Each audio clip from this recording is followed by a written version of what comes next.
So, are you curious?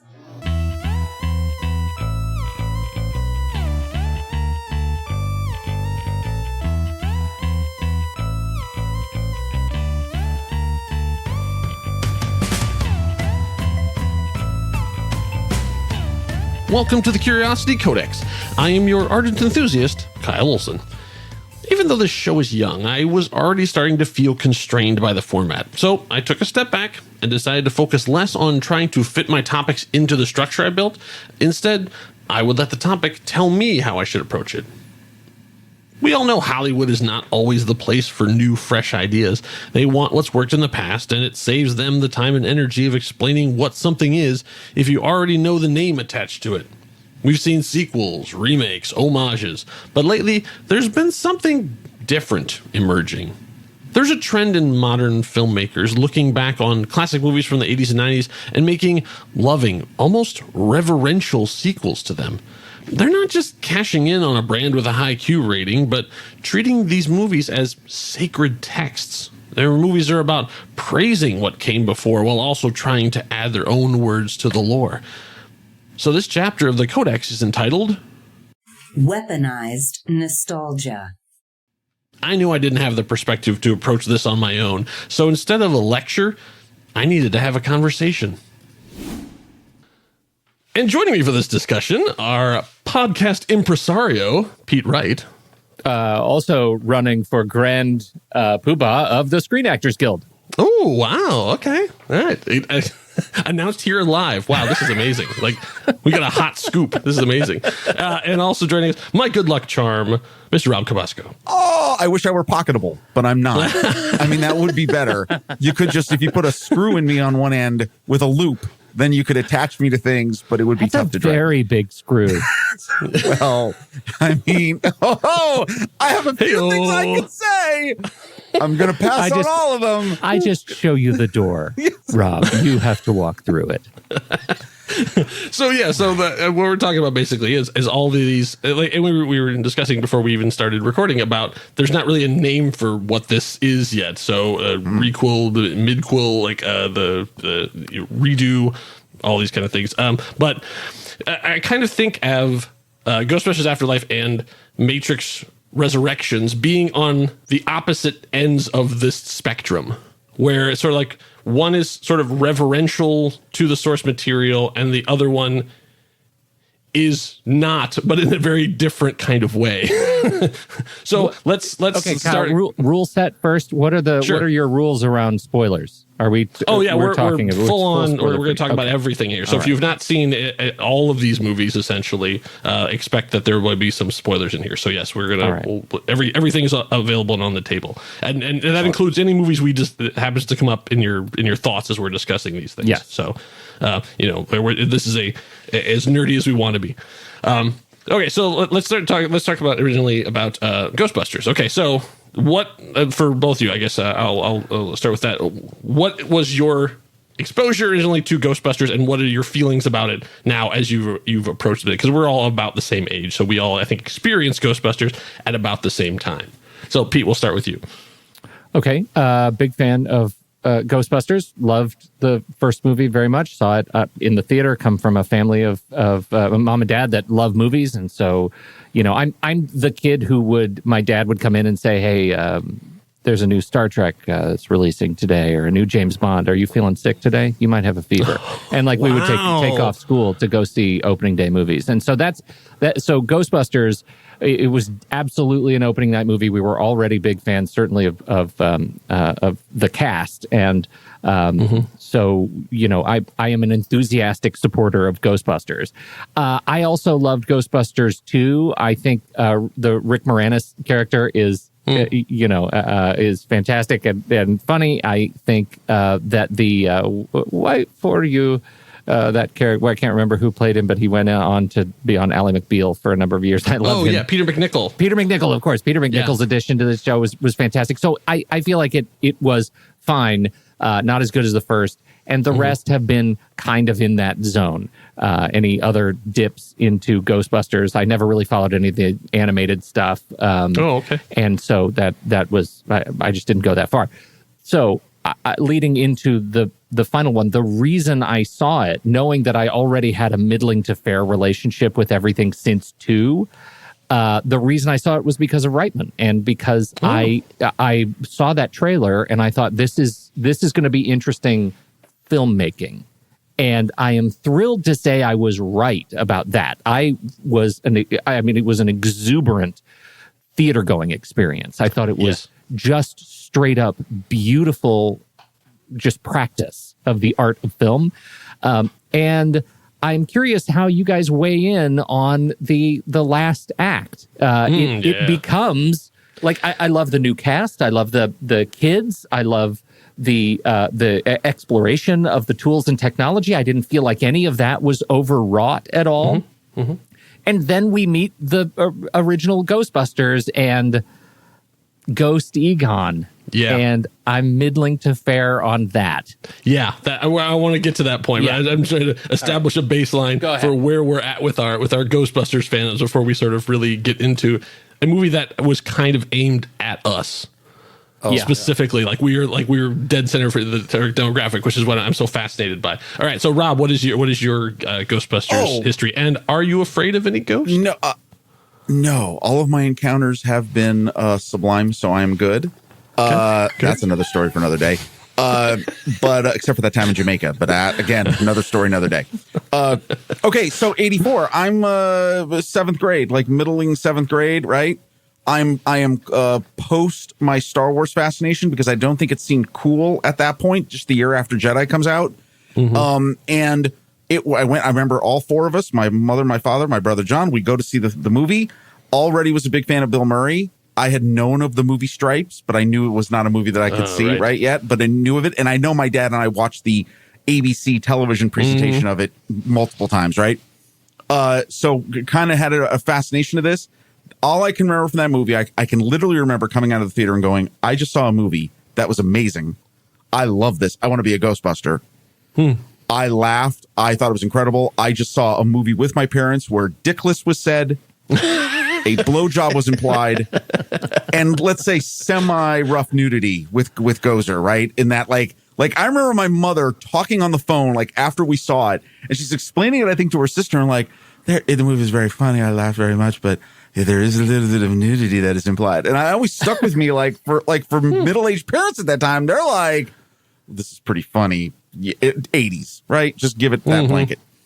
I was so into it that I remember personally drawing the logo, and I got it so perfect that I got my dad to go, when he went to work, to photocopy it so I could put it on the book covers of my 7th grade textbooks. Wow. And I will just say that it was all of us, like all my friends, we were all Ghostbusters. That was it. When Stranger Things kind of touches on this, that's real. If you lived it at that age, that fascination, that absolute from 0 to 100, this is a thing that I am going to adore. That was real. Ghostbusters 2, I'm in high school now. This is like I think it's my senior year. 89 is Ghostbusters 2? I think that's right, yeah. 5 years later.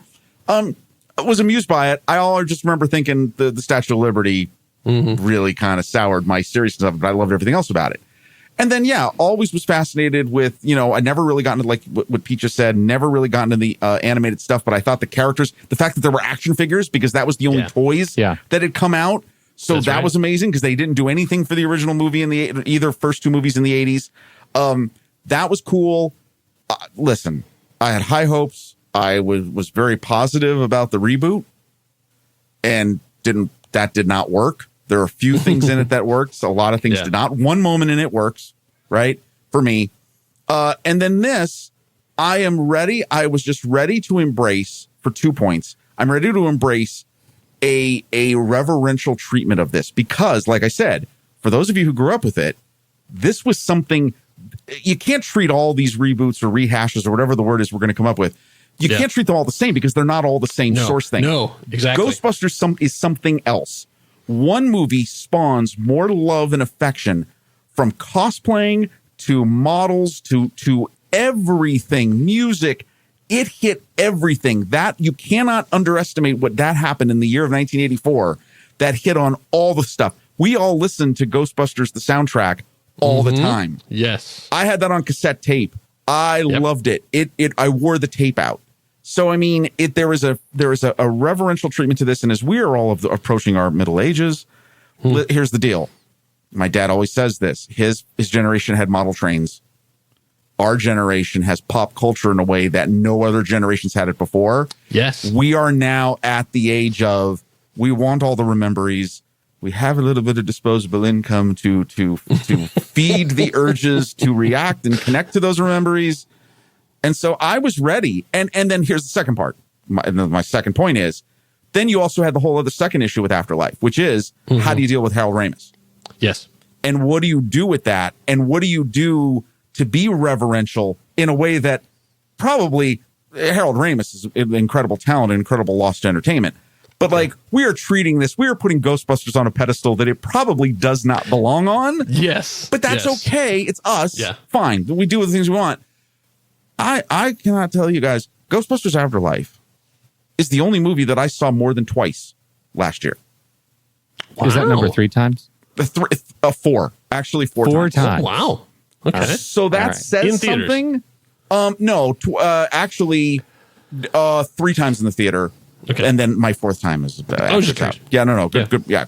I say I've only seen it the once. So I mean, I'm all in. It is maybe the greatest example, I think, of really speaking to us and what we love and what we want. And yes, those things that we love and we want, they're way beyond the actual facts of what that 1984 movie represents. Yeah. It's grown to something much bigger than that. There, I've said enough. I love it. I'd love to hear what you guys think. So Ghostbusters, for same thing for me. It hit not only me, but like my entire fan friends, all that kind of stuff. It was a generational earthquake where that's what all anyone wanted to talk about. It was like, have you seen it? When are we going back? You know, can we go to the mall again? Can we do this? I think I'm slightly younger than you two, so I actually really got into the cartoon. So like I was a big fan of real Ghostbusters and I watched every episode. I couldn't even watch Filmation's Ghostbusters with the talking monkey and the flying car. Oh dear. Okay. I'm aware, but wow. We're weird licensing of thing. That's why it's the real Ghostbusters, because it turns out they had the rights to name their movie that, but they didn't, because they had taken it from another movie, but they didn't have the rights to do it for anywhere else. Then the same thing. The sequel came out and it was like, okay. Yeah, I mean, it has some moments, and it's nice to see all 4 guys together. And like you said, Louis Tully actually getting something to do. That was really nice to do. And then, it was things that it never went away. Like it sort of the cartoon ended and the movies were done, and the guys were still around, but they were not making any Ghostbusters movies. But it was one of those things that just kept going on. Like it stayed in the public consciousness. There was always the same joke. He slimed me, and like all this is just sunk into the DNA. And so then when they decided to do, obviously the video game came out, and the video game was actually great because it was really the last time that all those guys got to portray the Ghostbusters together, written by the people, performed by all of the main actors. I say, if you're not a video gamer, if you go on to YouTube, people have actually compiled all the cinematics together along with stuff. So you can watch like a brand new, essentially 4-hour Ghostbusters movie written by Dan Aykroyd and Harold Ramis, starring all 4 of those guys, plus a bunch of other voice cameos that are really fun to do. And I don't remember my, like, I played through the entire game, and my sense memory of it is I loved it. I don't remember how the gameplay holds up, but I had a great time. Gameplay's a little rough because it's the Xbox 360 era, so it's a lot of like collecting collectibles, which really have no, and a lot of sort of shaking mechanics. There's a lot of like when they get to the slime tether and you have to like connect ghosts to things and slam them against each other. It can get really, really frustrating. And they just re-released it sort of when they thought Ghostbusters Afterlife was going to be coming out a couple of years ago, and it holds up all right. Like, but the gameplay part of it is the part that has not aged extremely well. But the cinematics look great, and it's just nice to be. You play the 5th Ghostbuster, so it's really interesting to be running along, and you're not Venkman, you're not Winston. They're with you. So like they're talking to you, your character, so you get to hear a lot of them just sort of like, nice job, rookie, because your character's name is Rookie, and so you actually get to hear them, and you can hear Egon complimenting you, and it's like, oh, as a 10-year-old boy, this is my dream. Wait, Venkman's giving me like advice. This is great. I'm doing great. So then it sort of was quiet for a while, and then they decided to do the reboot. And so we can talk a little bit about the reboot thing, because the idea was fine. Let's take funny people and put them in the same situation and see what happens. And then that's when you find out how bizarre Ghostbusters the movie really was, because you can have the same formula and it doesn't work. And it's like, and I don't really know why. Like, I don't hate that movie like a lot of people do. I bought it, I own it, I've watched every version that has come out of it. I guess the main thing is it's not funny. Right, so like they did a good job in terms of the special effects and like that kind of stuff, but it, like, I just watch it and I'm like, why? Like, as opposed, I know that not every scene in Ghostbusters is fantastic, but even the psychic scene, like where he's like doing all this stuff to, like showing all the symbols and that kind of stuff, it still is a pretty funny scene. But like, if I have to hear her talk about wontons one more time, like, what? But I mean, I say, this is my personal taste. Like, I just don't like that. Let's turn the camera on and let funny people walk around in the scene and be funny, and then we'll just cut it all together. Right? Because I usually find that like there's a lot of stuff that you could just chop right out of this and no one would care. But we don't need to get big into things. But what were your thoughts on the Ghostbusters Answer the Call? This is the 2016.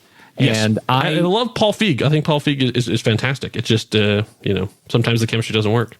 Sometimes it doesn't. And sometimes you're right. It's that turn on the camera and put funny people in these uniforms, and we just have expectations of hilarity. And I think the problem is, and why I think this ties directly into conversation with Reitman's Ghostbusters, is that there was no anchor for me into the nostalgia that was Ghostbusters. And the Reitman answer to that is focus on the kids. Because when I see Ghostbuster, you made a comment earlier about how this film is targeted at us, but it's not at us now. It's at our internal head clock of us when we were in the 7th grade watching this movie. And for me, I am those kids. Right? I am those kids discovering Ghostbusters for the first time, just like they are, finding the traps and playing chess with a ghost. And that's who I'm connected to. And that's what made that movie special when it's compared to the rehash of Ghostbusters, just making it and thinking that it's enough to put funny people in the uniforms again. There was no anchor to anything else. And there's a lot of it that is funny, but it just doesn't feel like it wasn't my Ghostbusters movie. Yeah. Is that because the anchor should have been the universe that 84 and 89 exist in? Like, theoretically, if this crew was set in 2016, like in Chicago, it's later on, but it's like they had heard about what happened in New York, and so they started their own group in there, but they're still like the Ghostbusters are around somewhere, but they're the next sort of like the newest crew. Would you have had you think it would have done better? You know what's funny about that? I'm sorry, Rob, go ahead, but you just, as you are apt to do, sir, you fix things that are wrong. And I think you just made Ghostbusters the story of going from one Ghostbusters unit in New York to a franchise, and that's funny. Well, and it's funny, Paul Feig has talked about that's where he was going with it. Like, he wanted to go, let's go international. All we've ever seen are ghosts in New York. What are ghosts in LA like? What are ghosts in Paris like? That would be really funny. Well, you know what I think is sad is, and look, here's the thing about the 2016 Ghostbusters is, take away all the venom that was going on around about this. I enjoy the special effects. Please don't bring venom into this. Right. I see what you mean. Go ahead. Yeah. The special effects are amazing. I will say this. There was a moment when we saw it in the theater when who's Jimmy Fallon's sidekick? Higgins. Higgins, where they're having the conversation with him in his dean's office. Mm-hmm. My daughter and I, we laughed our asses off. Like, we just found that funny. And I know that mileage will vary. I understand that. Sure. But I'm going to tell you, that scene where Kate McKinnon does the whole Holtzman and the theme kicks in a way you've never heard it used, that's incredible. Mm-hmm. That's it. He got it. He nailed exactly what that movie should have been. Unfortunately, just for that only and single moment in the entire movie, in my opinion. And that's unfortunate. But here's the part that gets me is when you see now, when you look at Afterlife, they could have been so close. Oh, yes. Dan Aykroyd's character could have been the same character, and he's driving a cab to make up for the rent for his occult shop. Yeah. Ernie Hudson could have, that's his job. He went off and, of course, he got into the funeral business. Of course he did, right? Like, Bill Murray easily could have gone back to doing his crazy cable show that he did. That's right. Yeah, we saw that. We saw that in Ghostbusters 2. He could easily translated that into, whatever YouTube celebrity. It's missing, and Pete is totally right, that the failure of that movie is it misses the anchor because, I mean, Kate McKinnon is amazing. She is amazing. She's incredible in that movie.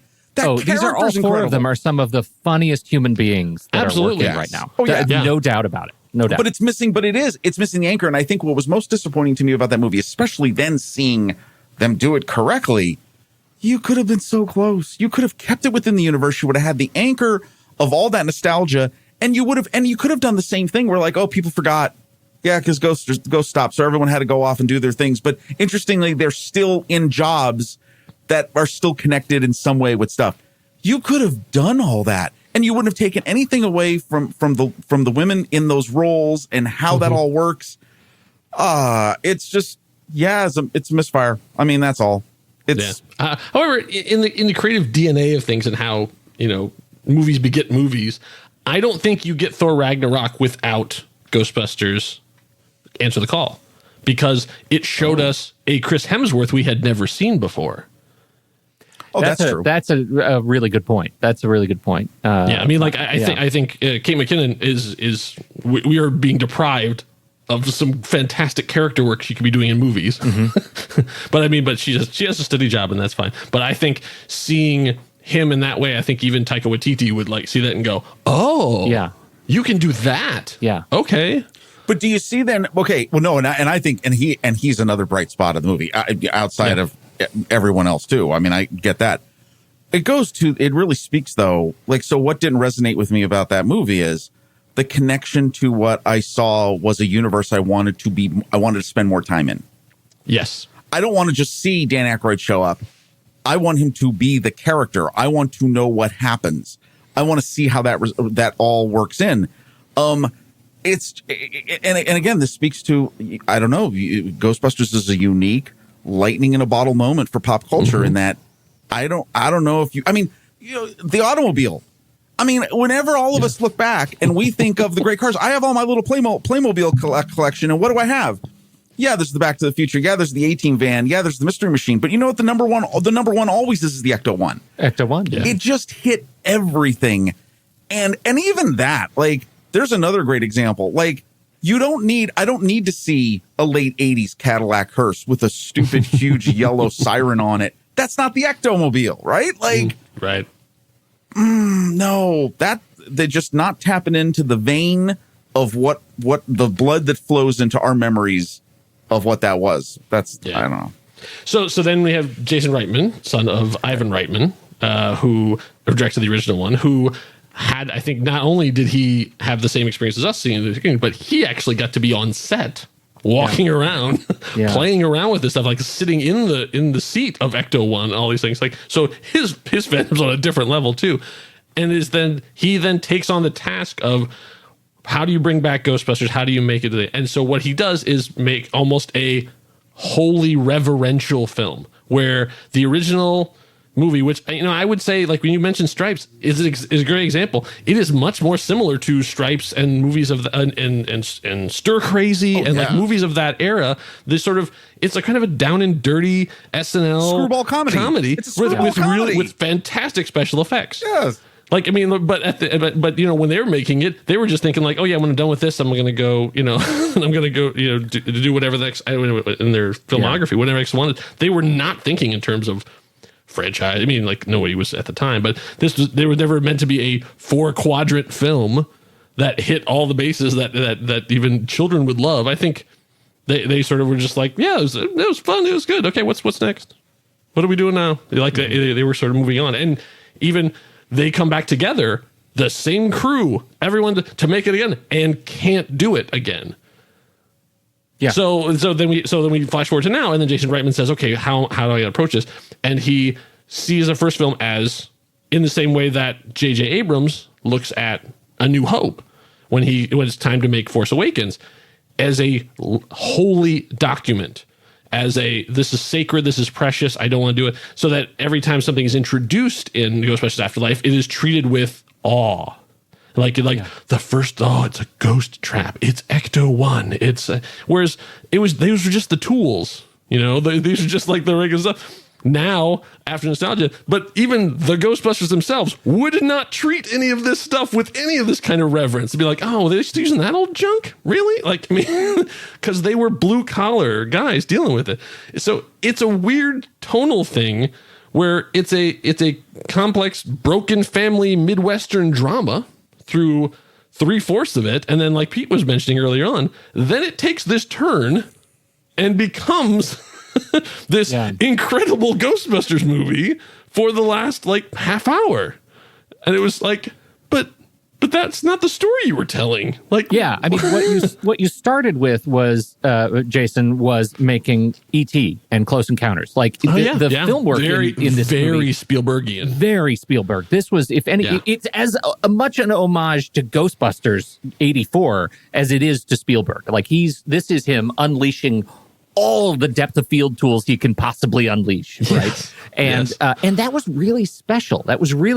And I feel like part of the criticism that I've read about the movie is that the pacing up front is confusing for a Ghostbusters movie. It's not enough of a Ghostbusters. It's not funny. For me, it is. There's very little ghosts. Yeah, it's very little ghosts, but it's 100% what I loved about that part of the movie. I was so into that relationship, into the kids, into the struggles, between the mom kind of understand her kids at this point, and her financial struggles, and the fact that they moved into Egon's house, and that reveal was paced very, very well, even though you saw it coming from, their first drive up the driveway. That's all right. It felt good because they had my heart from jump, right? They had my heart from jump. So I was already into it. Now, so you were the family drama thing, really resonated with you. You were really into that part of the story. Yes. Interesting. Yes. And because it was different, right? Yeah. It wasn't just another movie. They were trying something. They tried to swing big, and I think largely they did. I think that where the real debate comes in is, did they go too far at the end? Bringing in the old crew in uniform with the proton packs, for me, was a bridge too far. I think letting the kids win the day would have been enough. It would have been enough for me to see the phone call with Aykroyd. It would have been enough. Those hints would have been enough for me to let the story be the story about the kids that we started with. I think it was a little bit of a betrayal to the first 2/3 of the movie to do to bring in this. And I absolutely did not need to see Harold Ramis. Oh, wow. I didn't. Okay. I wished more than anything that they would have left him as the chess playing specter in the house, as the spirit of the house, and not let me see him. Let it be. If you're going to bring the Ghostbusters in, let them be reverential about the fact that he's not there. Yeah. That would have been special. Okay. So I know, Rob, you're chomping at the bit because you want to talk about this stuff. I can feel it. So got to look at him. Take me, start me from what your feelings are about the family drama that is most of the movie, and then lead up to how you felt about Egon as deadbeat dad. I have to say, Pete, you ignorant slut. Listen, I just want to say that I all I kept saying to my head is, I got it. Don't interrupt. Now, look, here's something surprising. When I've watched it now multiple times, that whole those first two acts, right? And I know people say, oh, it's slow, or, it's a totally different kind of movie. Hold on a second. The whole opening of the movie is this action sequence that I think is brilliantly done. It sucked me so in when you realized it's Egon, and they do it a masterful visual way of, no, you can't totally see him. It's him, but that totally sucks me in. When that started, sorry, I know you. Sure. You hold on to your point. When that started, I had the same feeling I had when I saw Once Upon a Time in Hollywood, when we got to the Manson killing, because I was like, are they really doing yeah, this? they're really and doing like the this. hair on my arms went up. I'm like, oh God. And then the same thing, whereas like once I saw what they were doing and like you saw the traps and all this kind of stuff, I was like, oh, and like this wave of relief when I'm like, oh, they didn't screw that up. Whoo, like because that so easily could have derailed everything right at the start. But okay, but then I'm shocked. So here's the moment I'm shocked at in the beginning of the movie is you see him die. Yes. Never in a million years would I have thought, one, if you had told me you were going to do that, I would have been like, oh God, please don't, because you're going to screw it up. Yeah. They don't. I think it's masterfully done, right? But here's the thing. When people suck, it's slow. That happens. Whew, right? You start to see the ghost, the interactions with Phoebe and him and the ghost and stuff. Before that, she finds then the stuff, and then you got the summer school stuff, and they have the trap, and they've released the one demon dog, and then boom, she's with Podcast, and they're trying out the proton pack, and then they have the whole thing with Muncher, and there's the chase, and then there's the Walmart scene. It's not slow. Like, I would totally disagree. The first 2/3 of the movie, it is a fairly it is a great storytelling of a family drama with some comedy. There is a ton of action, way more than you think. And the reason why I'm going to say this is I thought it was slow the first time I saw it. And the second time I saw it, I went, oh, wow, this was not. I think I got so. There are certain movies I think that we have when you are a movie going person who really is trying to, I used to do this with Pixar movies. I didn't know how I felt about a Pixar movie the first time I saw it because I took so much in the first time I saw it that I had to see it again just to kind of get my arms around it. That's how this movie was to me. So I don't see it as being a slow move. It's not there is a ton of action and a ton of great, scary, methodical, Ghostbustery scares in the first 2/3. So and that's just my opinion, but I will definitely not agree with in terms of the pacing. Now, the twist to the movie, here's the deal of the final act. You can't. I only wanted to see one thing. And what I got was way beyond what I wanted. What I wanted to see was one final time when that sequence happens where the 4 of them are in profile, or the 3 of them, and the frame expands out and there's Egon. I needed to see that. I actually needed to see that. And once again, I will say this. Could they have screwed it up? Yes. If they had made him talk, it would have been a disaster. I agree.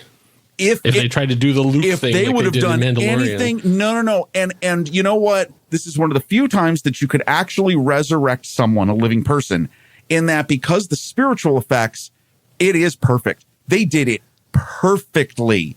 That is not necessarily what Harold Ramis may have looked like had he been alive today for the movie, but it's what he would have wanted to look like. Yeah. That is, and his kids have said that. That is exactly how he would have wanted to be seen. And I think it provided me, my heart soared. I have no qualms telling people the first time I saw it, that hand comes around and grabs her, and it doesn't take away from the kids. The kids they're up against something. They're way out of their space. They're out of their space of what they need to know to do what they have to do. He's just there to steady her hand. That's what I loved about it. It wasn't them taking it over. He's there to steady her hand so that she can do the job. And then, they all have moments where they all come in and create this what is the finale of the movie. I'm telling you, it's perfect. I don't know if it could have been done any better. It is, to me, the greatest spirit scene ever. Prior to this, it was Goblet of Fire. That scene to me is always the scene in all 7 movies of Harry Potter. Yeah. That is the scene that, to me, represents the entire Harry Potter story. It is so well done. And he is in that graveyard. He's scared. He's facing the guy that caused all of his anger, hatred, and suffering. He is ready to take him on. He's scared. He doesn't think he can. He witnessed a guy just get killed. And the 2 people that he has been wanting to see this whole time are now speaking with him and interacting with him. And this moment of, I can do this because you've been with me the whole time and I didn't even know it. There's a whole world that I didn't even realize existed. This goes beyond that because, again, and I love the fact that they have the conversation earlier in the movie where Phoebe's like, I don't believe in ghosts. And now she's face to face with not just it's not about the grandfather she didn't know. It's face to face with the grandfather who represents why she is the way she is. And that she can finally connect with her family, and she can embrace fully who she is and be joyful about that and do the things she's supposed to do in the world. And then the resolution, it is a great story about sometimes the people act the ways and they do in their life. It isn't because of the reasons we know, because we can't see them. I found that to be incredibly compelling. I thought it was an incredible tribute to Harold Ramis. I thought it was beautiful how Bill Murray, again, little nuance here. If you know this history about Bill Murray and Harold Ramis, I love, he gets the funny joke at the beginning. Oh, I thought you'd show up. But then there is no other comment. It's him just nodding. I get it. Cool. I'm glad we made everything right before you were gone. It's perfection. I don't know. I was lucky enough to see it in theaters, which I know you guys were too. And I can tell you that I got to see it on the Wednesday before it came out, which is not a brag. I'm saying because we didn't know anything at that point. Like we sort of had seen the preview, but we did not know about Ghost Egon or any of that kind of stuff. And the feeling in that small, because it was a sneak preview, essentially packed theater, was love. I mean, like when that moment happened, everyone cheered. So like I remember seeing like Batman v Superman, and the first time you like see, Batman and Superman, and it was just like, and it was a packed theater opening night, and it was like, not just crickets. I mean, just like it was people just like, okay, like and the whole movie, everybody was just like, yeah, all right. Sure. Well, what about Martha? Yeah. Then did everyone go? That's right. As much as I'm saying now, at the time it was like, huh? Like that. But in that moment, when that happens, it was like this. There was this gasp when the hand comes out, and when you see him, everybody just like you could just feel this wave of like, oh my! And through the whole thing, like when seeing the four of them together, people were cheering, and like I say, like that, the level of intensity and emotion of that, I would put next to like Cap catching Thor's hammer. Oh, absolutely. That like people just didn't even like it's that gut response like, oh, I didn't know that I wanted to see this, but I did, and now I feel it. What was your experiences like when you saw it in theaters with a crowd? Was there anything? Well, I also went into the movie without any expectation of I wasn't spoiled on who was going to show up, and I knew that something was going to show up, and honestly, I guess now you guys are making me feel like an island. Let me just lower my seat. No, I would say with this, everyone has their own. I'm going to do it from down here. Their own responses to this stuff. This is why I wanted to have you guys on, because I feel better on the floor. Different reactions to different things. I like say, even after Rob said stuff, I have to watch it again. I did not like the family drama part of it. Like I thought McKenna Grace as Phoebe was fantastic. She is the heart of this movie. Absolutely. I thought Podcast was like a little bit. Okay, this is an old person trying to write what a kid today is. Okay. And I thought the mom was so one note. I felt so sorry for the actress, because I'm like, wow, they gave you one note. I'm angry at my dad, and that's it. Every scene she plays angry at her dad, I'm like, really? They give you nothing else?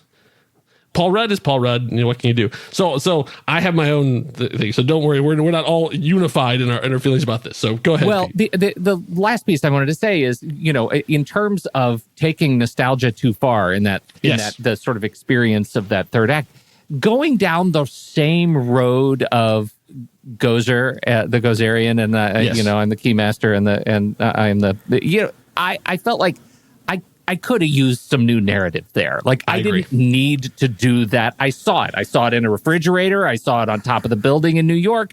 I didn't need that again. And they did that again. And it didn't. I mean, it's one of those things. It's a Casablanca moment, right? Like, you hate me, don't you? Well, if I gave you any thought, I probably would. I did, like that was kind of a low point narratively for me, because I was so into the characters. I kind of let it go. I wish they had done a little bit more of the lore that would too, because if you're going to make this movie, because if you're doing like a group of inexperienced people who get these tools, don't know how to use them, go up against terror dogs, and then fade off against Gozer. Wow, we've seen that exact movie. Like, what are you doing differently? And part of it I think should have been that this is the second attempt. So like, tell me about even Shandor. Tell me about what was he doing? What was the plan? What does he get out of this thing? Maybe even have him in the movie. Oh wait, they did. They cast J.K. Simmons and kill him off in the first minute of his screen time. Oh, it was so frustrating. Yeah. No, why? That was baffling to me. He's a MacGuffin. He's the MacGuffin. He's nothing. You don't cast J.K. Simmons as a MacGuffin. You cast J.K. Simmons, give him a lot to do, and then go, you know what? It's third act. Just cut all of that. Yeah. That's all lore. Nobody cares about that. Just cut it. I can't believe I'm going to say this. I gave it all a pass except for one thing. When the mom rips the dress off and it's the glittery dress. And I was like, man, that doesn't hit the way you thought it was going to hit. No, that's not cool. You didn't have to do that. I'm okay with the rest because, well, we get it. It's established. This is how Gozer does it. And yeah, I mean, like, I thought they actually did a decent job. The podcast is going through the book and they understand that.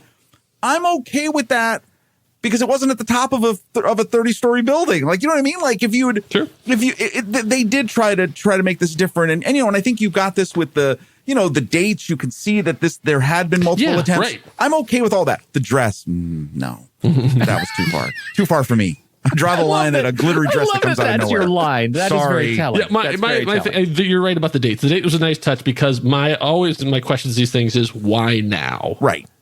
And so they actually directly answer that, as opposed to it's because this is when the studio agreed to do it. That's why now. They actually had something in the lore that said it's a cyclical thing, and this is the next one. And make no mistake when I say this, I'm okay with this for the reset. But if they do another one and it has Vigo in it, I'm going to be upset.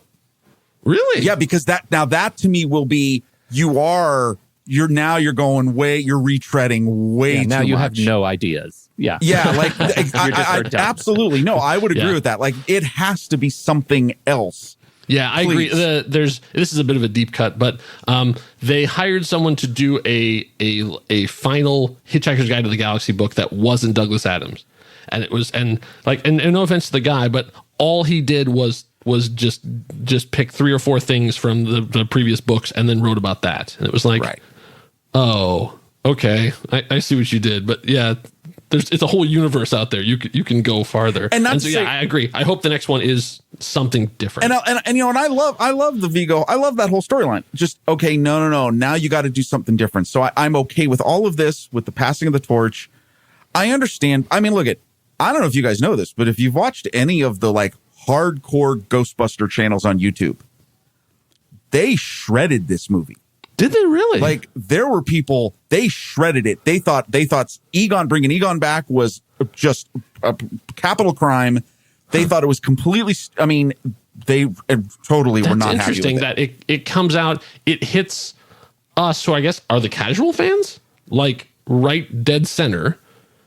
It does well at the box office, so it goes after anyone else who saw it does it. But the hardcore ones are the ones who don't like it, and that doesn't seem to be a problem. That's not usually the way that story goes. Well, no, and again, because Ghostbusters is different. Because I will say Ghostbusters is different.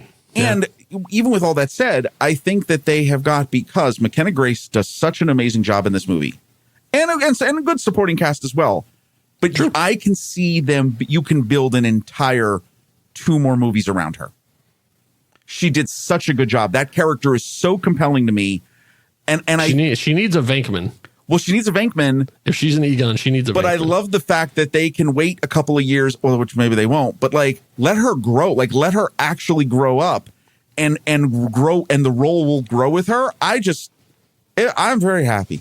I'm very happy. So circling back to what you just said though, Pete, so the ending part didn't land for you. Right. So can you talk a little bit more about what it is that was it just tweaking and fine tuning or?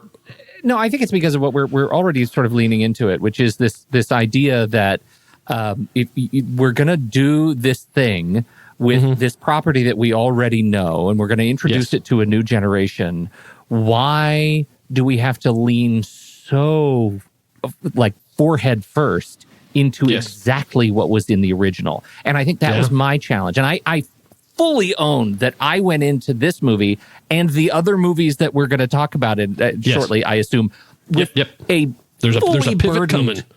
Fully burdened with expectation, right?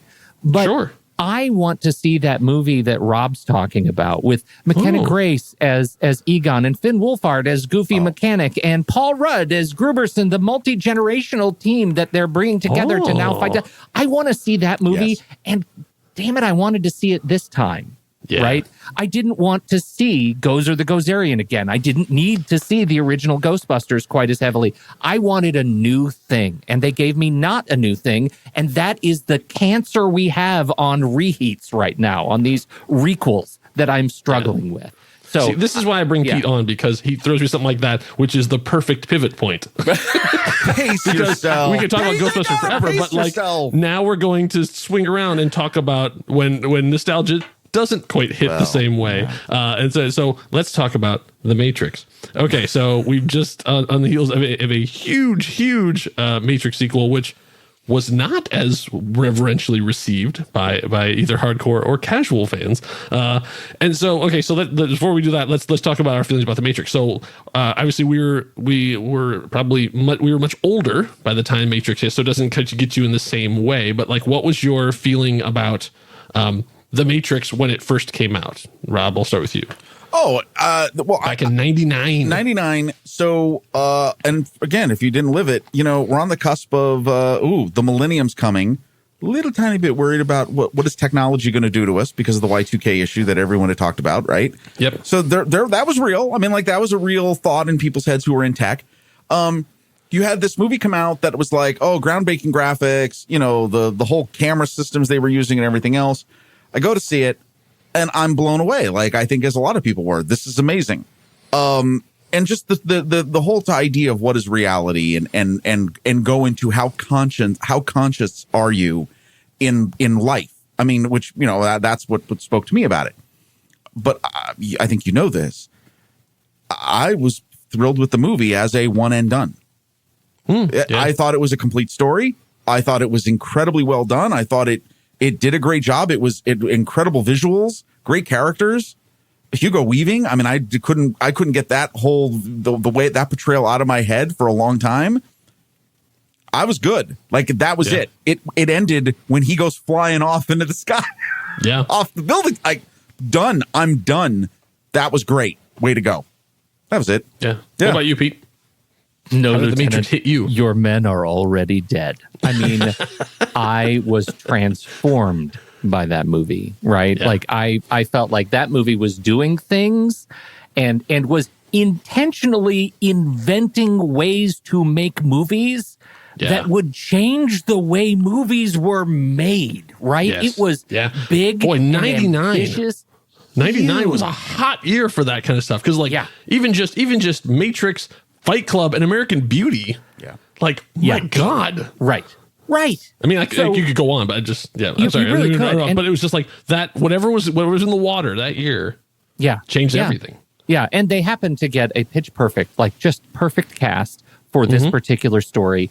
The effects, the stunt work, they had, magic in a bottle with the first movie. And I am, perhaps I'm not I don't truck in the hardcore Matrix channels, but I don't love the last two movies as much as I loved the first one, but I did not hate them. And when you look at each one of the movies, they push something forward in a new way.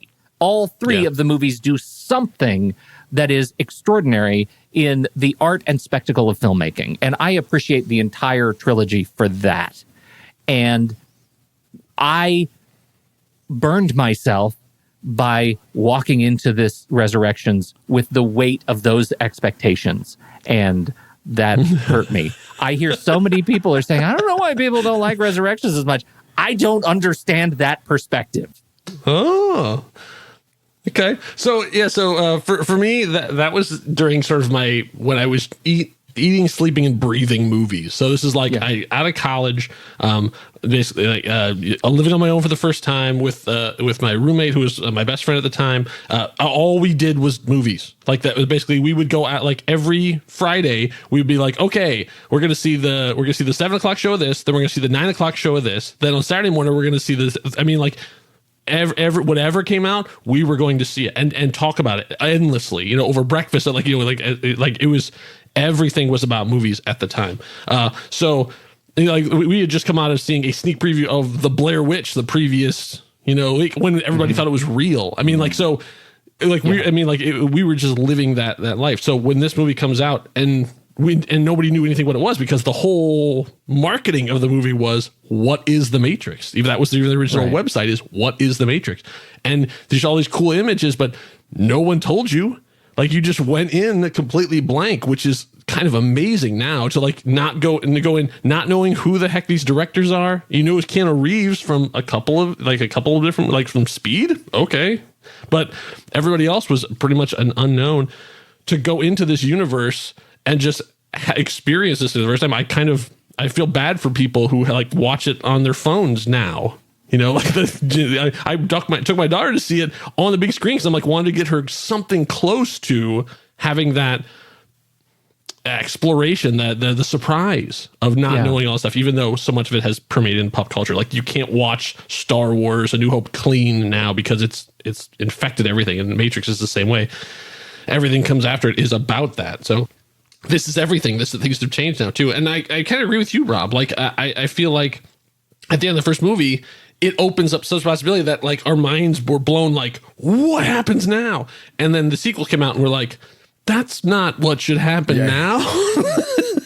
So you have two sequels that come out, filmed back to back, some amazing sequences. Even I can't remember who it is. One of my friends was saying, you cannot like Matrix 2, but you cannot argue about how awesome the fight scene on the highway is. Right. Like, one of the best action scenes of all time. Like, even now. Changes the way people made movies since then, right? That's one of those sequences. They learned things that have impacted every movie since then that has a big stunt sequence in it.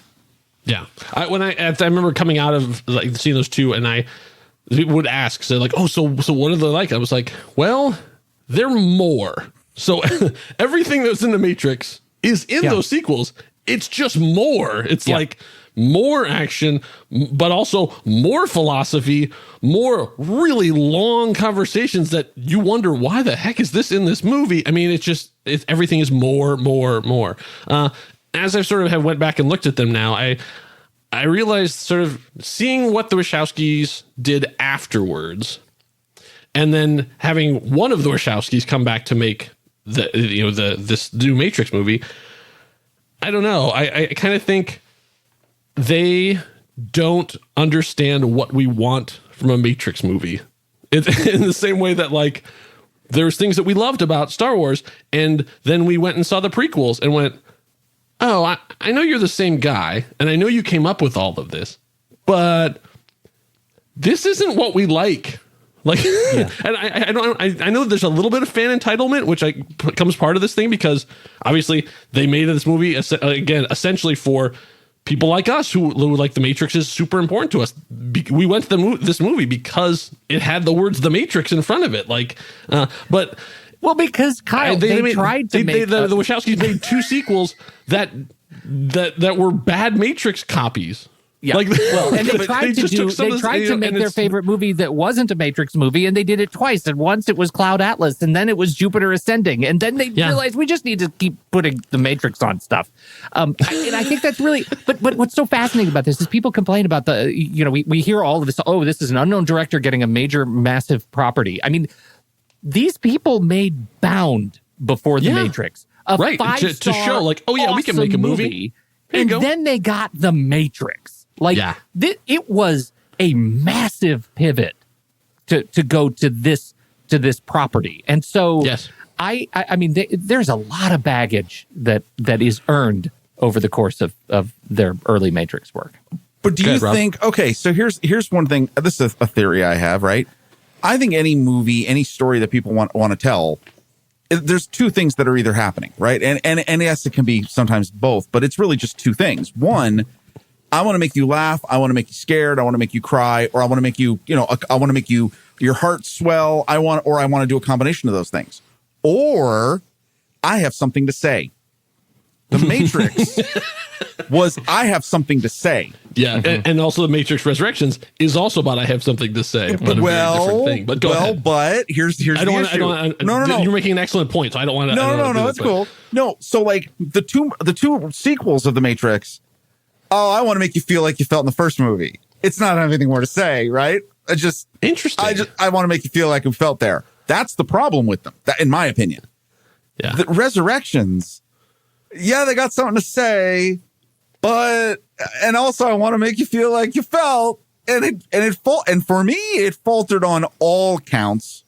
So I just and I had a very interesting time watching it, which we'll probably talk about. Like, yeah, because there were just things that screamed at me that was like, oh no, I'm out. Like, and then I yeah. I was actually surprised you were going to be a part of this part of the conversation, because when we were texting opening weekend, you watched 20 minutes of it, and you'll hear the story. Well, there's a story about that anyway, but yeah. The original Matrix is full of tons of interesting ideas about identity, about technology, about philosophy, and like what is the self, what is real, what is the soul, all these kind of things.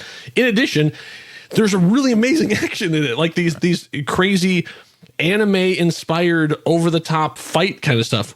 And they make the sequels, they take all that stuff that makes Matrix cool, and they just sort of like pull all that stuff back and then push more ideas in. So the sequels end up becoming more of like a class where it's like, yeah, there's interesting moments, but like mostly we're just going to learn you some stuff. And it's like the thing that was awesome about the Matrix is they found a reason why people like this was like not an age of superheroes. Like, we live in an age where, you've got Captain Marvel flying through the sky and you've got all these things. But this was a time that Blade was really the only viable superhero at the time. And that was it. And so he was just a guy with a sword. Like, he wasn't flying around anything. So now that you found a way to have people doing incredible over the top, jumping there, flipping that, dodging bullets kind of stuff, and you gave a reason for why they could do that, and you're like, oh, great. And so most of the action in the sequels is set in the real world where none of that stuff matters. But why? Like, you spend all this time showing us why you could do awesome stuff, and why would you go out and so you made a playground and then won't let me play in it. Yes, exactly. And so and they come to this one. They I always interested in like what. So back to intention. So intention.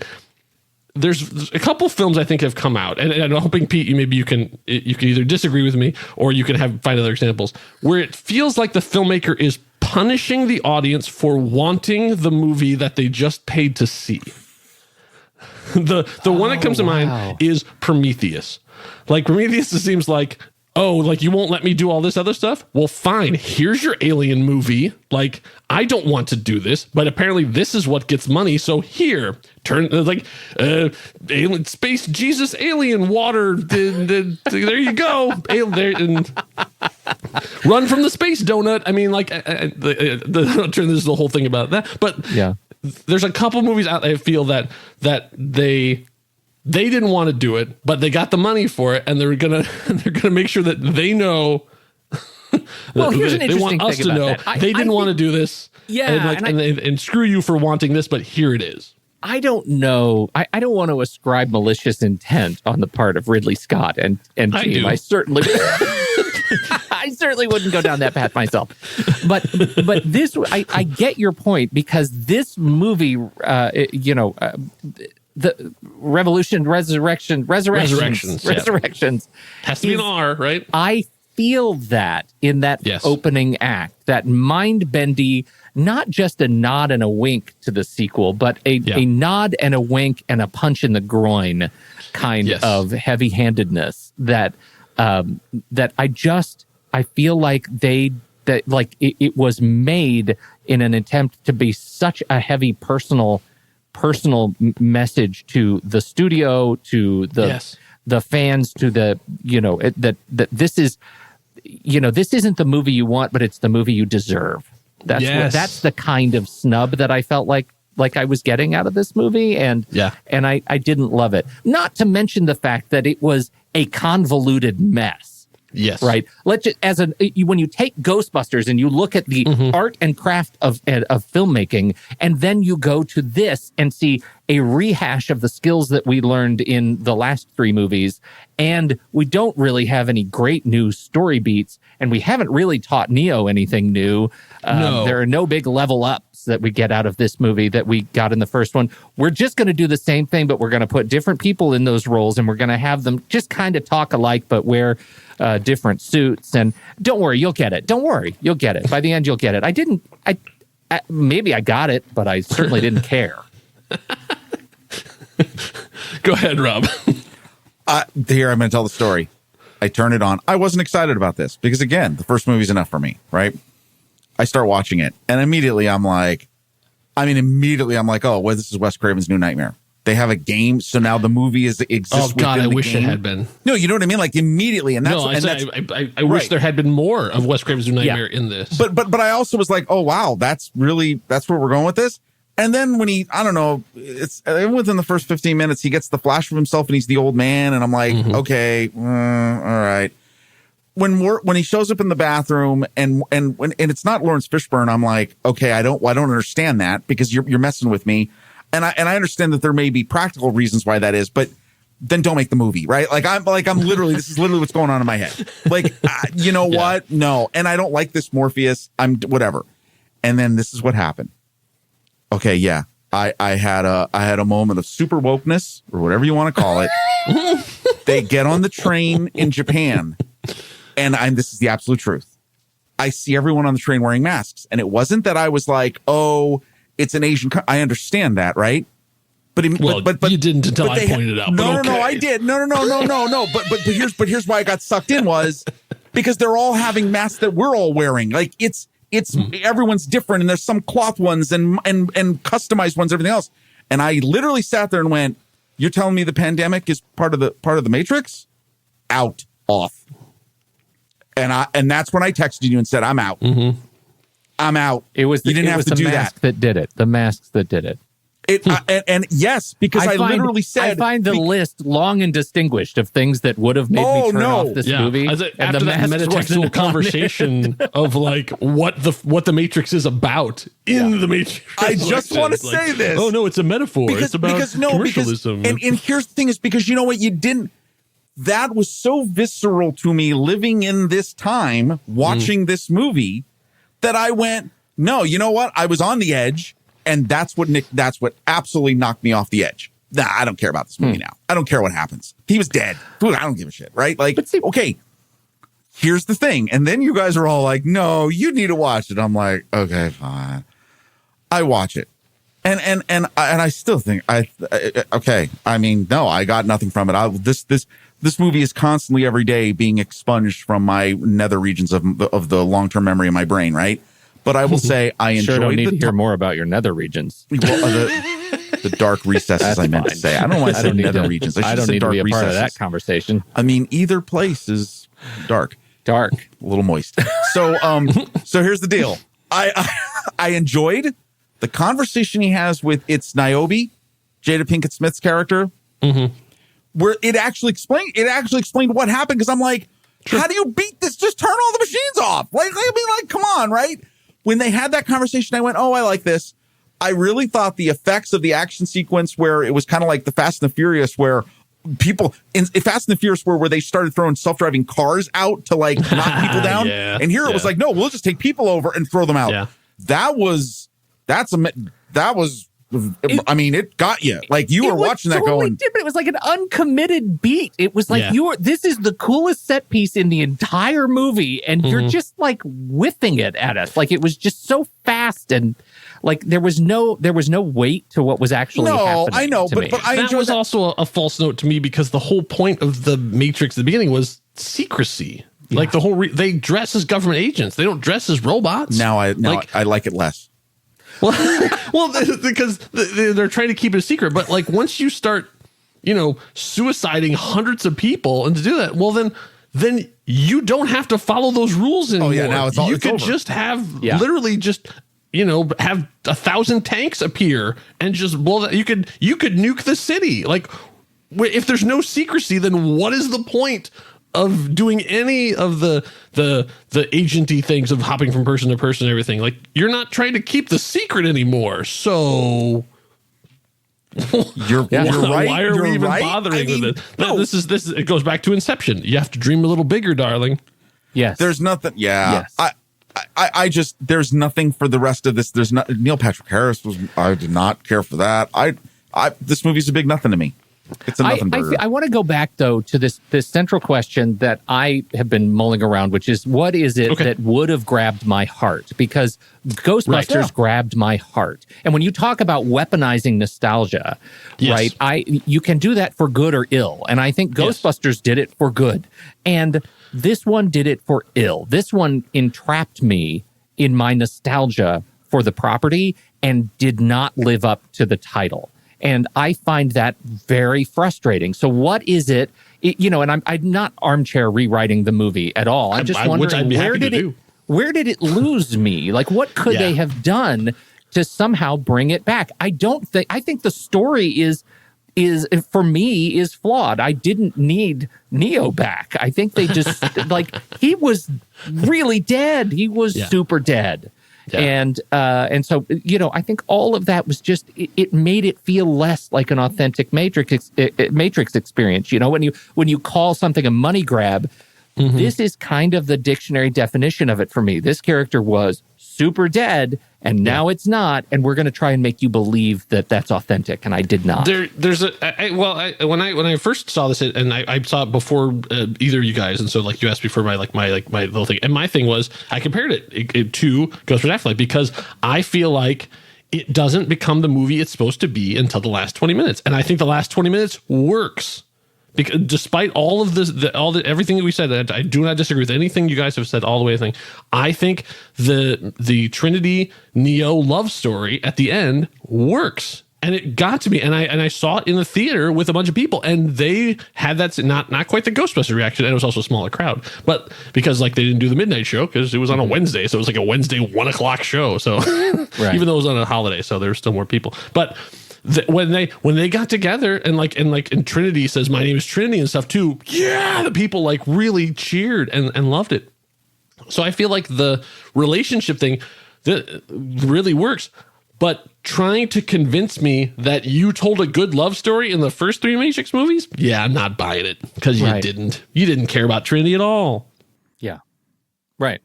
And let me just say, if we've learned any lessons from this movie in particular, it's that one does not cast Jonathan Groff and Neil Patrick Harris in the same movie and not let them work together. Well, I agree with that. And also, how about just giving them a new character? Why is he Smith? Why is he Smith? Of all the Matrix, anything in the terms of the Matrix leadership code, there's no way they would put Smith back in there when he almost destroyed the entire thing. Yes, let's give the guy who almost wiped out the entire mainframe. Let's put him back in a position of authority. Yeah. No. I didn't need so all of that is I feel like the nostalgia took advantage of me in the Matrix where I didn't feel that with it. But I do want to throw in, just as an aside, as we keep going, I was under the impression that we had homework, and that was to go see Scream 2022, and that I'm the only one who did my homework. And so you have to at least indulge me for a moment. Oh, no, go ahead. Because please. That movie exists, I think, between these two. Okay. And I think what it does exceptionally predictably is that it's a Scream movie, right? It is a Scream movie. It is an homage to every Scream movie that's come since. It's it is the next thing. In the way that Scream was an homage to all the other slasher movies that had come before. The slasher movies that come before it. Right. It has created this sort of, the Scream cinematic universe, whatever you want to say. What you're going to get. There are rules. There's going to be a monologue about the rules. Yeah. In this movie, one of our principal characters, who is fantastic, whose name is Jasmine Savoy Brown, plays Mindy Meeks Martin in this movie, and she does a monologue to the rest of the cast that lays out exactly what we're talking about here, the perils of the requel. And talks about, what are the dangers of the requel, and how do you cast? Who do you expect? Who's the killer? Who's the victim? Right. And that meta play is really fun. They do bring back our 3 central characters, right? They bring back Neve Campbell and Courtney Cox and David Arquette, and they don't overdo it. It feels like a very natural embrace of the storyline so far. At the same time, the movie's about the new cast. I love the new cast. They're great. They're great young actors. They do a fantastic job. We've got Jack Quaid is in it, and Jenna Ortega. The opening gambit of Scream movies is that you have the first kill. They don't kill her. She ends up living and being maimed. That's a twist in the Scream movie. So I would say that Scream has taken my nostalgia for the original Scream movie and horror movies writ large, slasher movies writ large, and they have done the wink and a nod thing to me as an audience member in a way that is super satisfying. And I had a blast at this movie. Okay. An absolute you blast. didn't feel the cynicism. You didn't feel like another Scream movie? I didn't. I think I saw Scream 3. I haven't seen Scream 4. And I was like, okay, this is done. You don't need to. In fact, I think you could see Scream 1 and then Scream 5. Yeah. Because I hadn't heard any spoiler stuff too, because obviously part of the thing of a Scream movie is the reveal, is the twist. It's like you don't want to know going in. So all I ask is don't tell us exactly what that was. No, and I'm not. And that's why that as far as I'm going to say is what you learn in the first 5 minutes of the Scream movie is she lives, and that becomes an interesting part of the plot.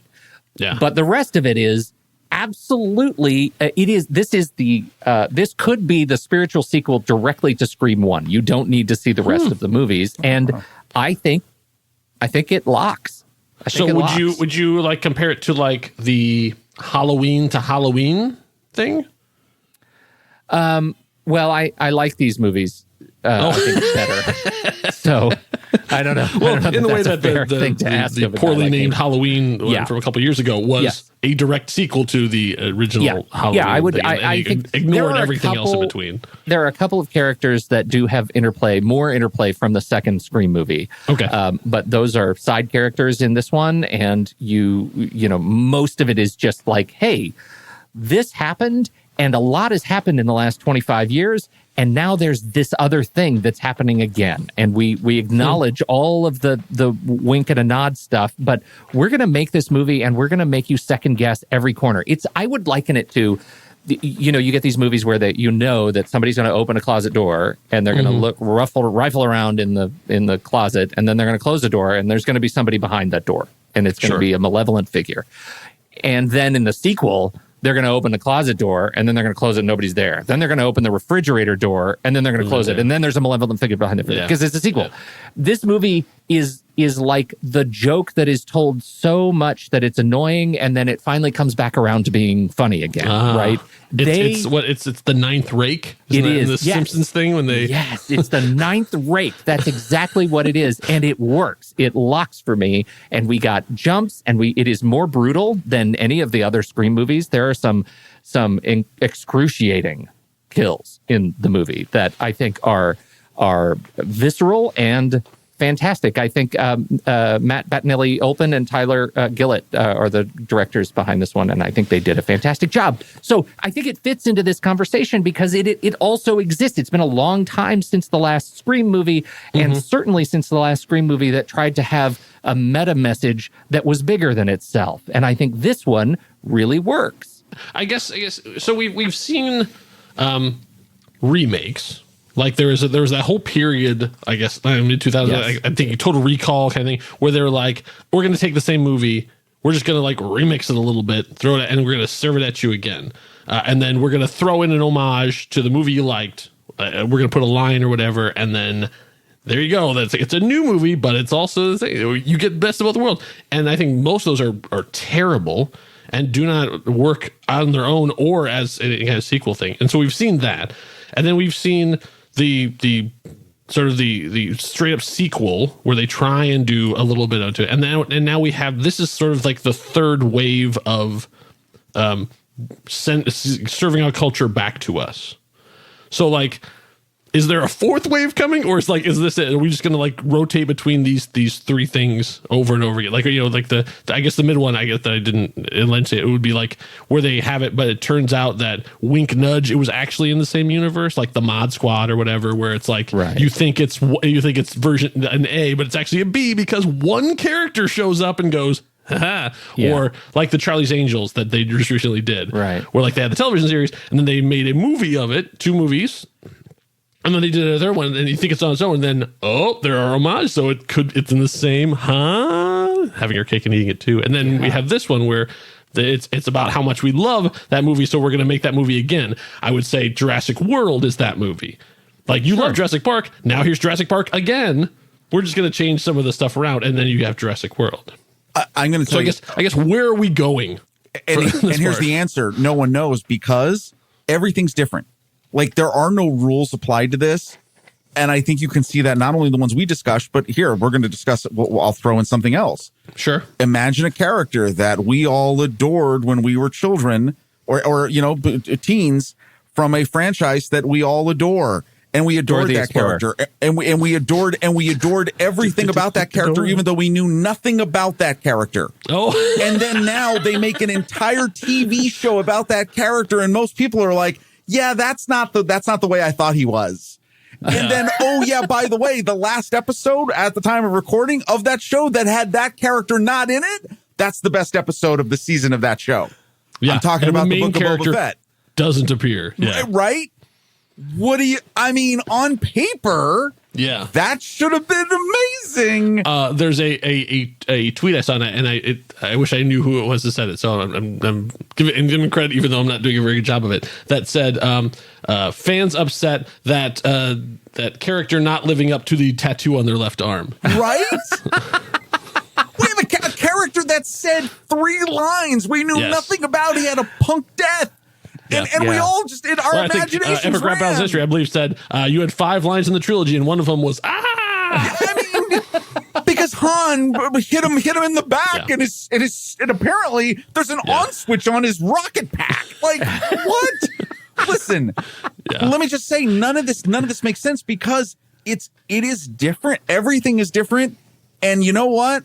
I hate to say this. Yes, there's talent. Yes, there's a good story to be told. Yes, you can decide what story you want to tell. There's a little bit of luck involved, too. Oh, absolutely. Because we saw, like, if you talk about Mandalorian versus Boba Fett, and I know getting into any Star Wars thing, I'm going to try and keep the lid on this can of worms. Right. But the Mandalorian itself is a new character in a new situation.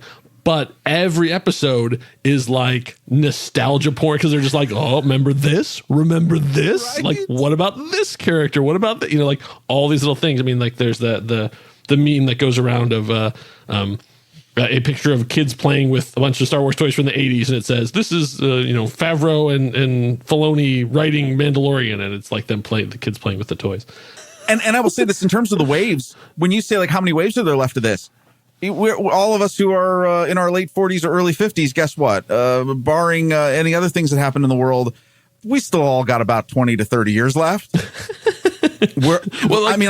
that's how much is somebody going to make another Jurassic Park movie that's a remake of Jurassic World? Like, are we like how far will the snake eat its own tail? Solar system. As long as we've got spacefaring dinosaurs. As long as there's IP to be exploited. As long as there's money in our pockets to spend on it. That's what. Obviously Disney is doing a ton of this, just like taking making animated into live action and then calling it new. But, as long as they find a way to grab my heart, I will continue to pay for it. Yeah, Scream grabbed my heart, right? Totally. True. The Matrix did not. This one. So I think that's really the issue. There is a sensitivity to just straight up filmmaking that allows me to let go and of that cynicism and just see a movie for the joy of filmmaking. And I do enjoy going back to the well occasionally for these things. I'm with Rob. I was one and done with The Matrix, but I don't hate that the other 2 exist. Right. Note, I'm not crazy that the 4th one exists, but I don't think we needed that one. But I hope somebody gets their heart taken away by that movie. It's just not mine. You can't hit if you don't swing. Right. There's going to be more good ones, and there's going to be more things that don't hit the mark. You got to still try. And that's where we bring our conversation to a close. I'd like to thank Pete Wright and Rob Cabasco for coming on to the show and batting these ideas around with me. Made me feel a little better to know that they were thinking along some of the same lines as I was. And thank you for indulging my curiosity. Go do something nice for yourself. Thanks so much for listening. This has been the next chapter in the Curiosity Codex, but there are still many pages left to decipher. We're part of the True Story FM family of podcasts. Find out more about us at truestory.fm. Our theme music is Intrusion by Severed Personality, aka Kevin MacLeod. The voice of the Codex is Vicky Hall. Find her on the web at vickyhall.squarespace.com. And my name is Kyle Olson. The Codex is closed. For now.